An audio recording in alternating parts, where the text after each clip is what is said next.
Hello everyone and welcome back to CLGTart channel. So it has been a long time I didn't do any speed drawing, so today I decided to draw a cool dragon with Medibang Paint Pro. So let's check it out after I'm searching a lot of images on Google to find the reference. As usual, I will start with the roof sketch with some line here to find the basic shape of the dragon. So I skip some steps so you can see that finally what I've got after I trying to draw a dragon.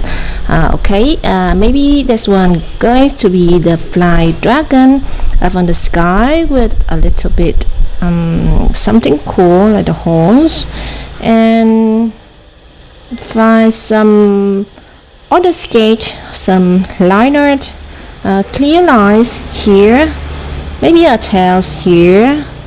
Let me see, I will add some cool tails of the dragon with a lot of spiky things here on the back, and just wait. Okay.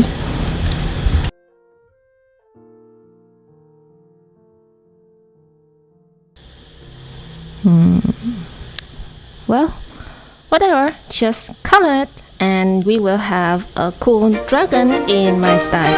That's it.